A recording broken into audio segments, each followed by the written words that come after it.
ghostly greens, and you're hollering at your boy Prue. We're coming at you for part 5 of my American Horror Stories book challenge. I read Interview with the Vampire, and I am not even joking. This is the best vampire book I've probably read. I did some nerdiness when I was reading this. I actually did this on audiobook for most of it, and then I would get to like a stopping point, and then I'd read, that's my preferred way to read, is one book, both formats, and just power the fuck through it. But this, I did some research. Anne Rice, the author, and the fucking queen of goddamn Gothic lit, as far as I'm concerned. She's my Elizabeth Bathory.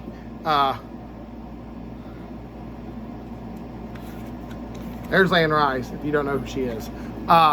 She lost a child to I think it was cancer. So Anne Rice, I am extremely sorry for your loss in that. So that sucks. I could never imagine. That's something no parent should ever have to deal with.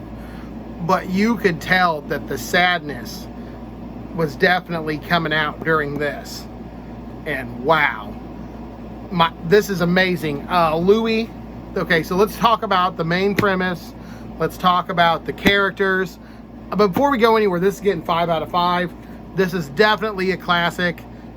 I haven't seen the movie in a while, but from what I could remember, the movie did this extremely well. There's a few parts that, man, I was blown away by this. I actually had to stop at some points and like pause the audiobook, come home and read what the audiobook had read to me, if you will. And I was like, God damn, that is amazing. Oh, fuck. Alright, so let's get into the general.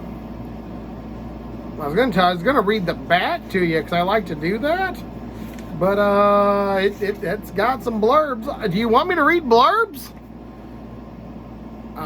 Let's read a blurb or two, and we'll count that. Let's count the blurbs. I was gonna read you the back, and I can just give you a quickie on what the fuck is going on. But all right, well, the blurb: unrelenting and erotic, sometimes beautiful, and always unforgettable. The Washington Post.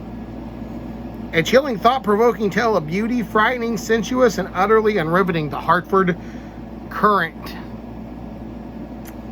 Alright, so I'm just going to tell you, it's basically a first-person narrative perspective from Louis meeting Lestat and his change to vampirism, and his life leading up until mostly modern times. This was written in like the 80s, 70s, 80s-ish era, so, and that's basically leading up to that. That's more or less the general. I don't want to give too much away. I just love this. If I told people anything, I feel like I would be spoiling it, the majesty. But Louis deals with a death in the family, and he feels like he's responsible. And then he meets Lestat, who's trying to help his family, and they work together. Lestat changes them. There's a vampire band called Aiden. I don't think they're real vampires. Aiden, if I'm wrong and you are real vampires, please don't turn me into a vampire. I'm more of a lycanthrope kind of guy. But I can assure you, I think my wife would be a good vampire, because she sucks the life out of me. No, I'm playing. My wife is amazing. But my wife does love vampires, so that might be a thing. We might do one of these together, too, a vampire review. My wife doesn't read. She does movies. So if you ever want to see a movie review with us, let us know. But this was really good. So they get together, and then they have a falling out, kind of, because Louis, I pronounce it Louis because I'm from St. Louis, and Louis the vampire doesn't sound as scary as Louis. And that's how they said it in the audiobook. They have a falling out. They meet Armand and all that stuff, and it's just an amazing vampire tale. I have the Vampire Lestat. Oh my God. I can't tell you if this is my favorite vampire novel, because Stephen King's Salem's Lot is one of my favorites. And Mindy, my friend Mindy, she has a booktube channel. I will do my best to link that below. She rant and raves about Vampire Academy, which I have book 1, but I have not read, and I might do that too. I might be on a vampire kick coming up. So for this question, what are some of your favorite vampire novels? There you go. I did True Blood, the books. I didn't like them. Not enough Jason. But this was really good, and it's only like 350 pages, and I read this so quick. I couldn't ask for a better vampire novel than Anne Rice's Interview with a Vampire. The writing is totally classic Gothical. It's literally Edgar Allan Poe in modernish English. The writing flows, the scenes, the scenarios, they're reek with dark atmosphere, but they're not like overly headed with like...